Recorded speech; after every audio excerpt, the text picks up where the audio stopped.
PM Modi अगले महीने France की यात्रा पर होंगे, लेकिन उससे पहले भारत और फ्रांस के एक बड़े सहयोग को लेकर एक ऐसा खुलासा हुआ जो यकीन मानिए किसी ने सोचा भी नहीं था कि भारत कुछ ऐसा भी प्लान कर रहा है। भारत और फ्रांस के बीच में कुछ ऐसा होने जा रहा है जो राफेल एम से भी बड़ा है। यह तो हम सभी जानते हैं कि पीएम मोदी इस बार फ्रांस की यात्रा पर होंगे, तब भारत और फ्रांस के बीच में नौसेना के लिए राफेल एम का फाइनल सौदा होगा।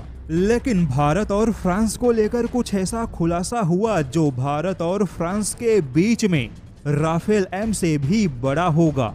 दरअसल फ्रांस ने भारत के साथ में छठी पीढ़ी के इंजन के सहयोग की बात कही है। जी हां, आपने एकदम सही सुना।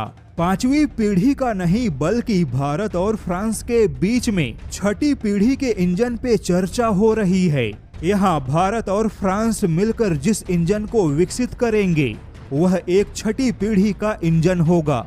और खबर है कि भारत अपने छठी पीढ़ी के इंजन के परियोजना के फाइनल तैयारी के लिए बातचीत के आखिरी चरण में है। लेकिन ऐसे में सवाल है कि भारत के पास जब अपना कोई छठी पीढ़ी के फाइटर जेट की परियोजना है ही नहीं, तो ऐसे में भारत यहाँ पर छठी पीढ़ी के इंजन का क्या करेगा।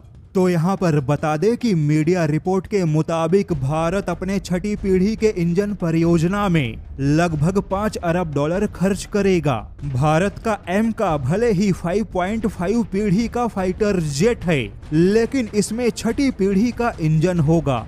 और जब भारत भी छठी पीढ़ी के फाइटर जेट के रेस में शामिल होगा, तब भारत को छठी पीढ़ी के फाइटर जेट के इंजन के लिए कहीं भटकना नहीं होगा। यानी कि भारत ने भविष्य को ध्यान में रखते हुए सीधे 5वीं पीढ़ी को छोड़कर छठी पीढ़ी के इंजन के विकास पर पैसे खर्च कर रहा है। हालांकि फ्रांस का दावा है कि वह भारत के साथ इंजन विकास परियोजना के रेस में सबसे आगे है।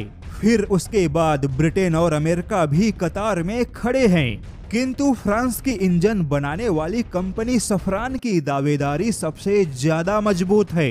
वहीं बहुत ही जल्द भारत और फ्रांस के बीच में छठी पीढ़ी के इंजन विकास के लिए $5 अरब का सौदा फाइनल हो सकता है, जिसके तहत न केवल भारत में फ्रांस के सहयोग से छठी पीढ़ी का इंजन बनेगा, बल्कि इंजन की उत्पादन लाइन भी स्थापित होगी। यहाँ पर फ्रांस के सहयोग से जो भी छठी पीढ़ी का इंजन विकसित होगा उसके बौद्धिक संपदा पर भारत का ही अधिकार होगा। लेकिन भारत के छठी पीढ़ी के इंजन से खुद फ्रांस को भी फायदा होने की बातें कही जा रही है, क्योंकि फ्रांस को भी अपने फ्यूचर कॉम्बैट एयर सिस्टम के लिए एक अत्याधुनिक छठी पीढ़ी के इंजन की आवश्यकता है। ऐसे में भारत और फ्रांस का छठी पीढ़ी के इंजन का सहयोग फ्रांस के लिए भी फायदेमंद होगा। यानी कि $5 अरब खर्च करके भारत ने जो सीधे छठी पीढ़ी के इंजन पर छलांग लगाया, यह खबर यकीनन दुनिया के लिए काफी चौंका सकती है।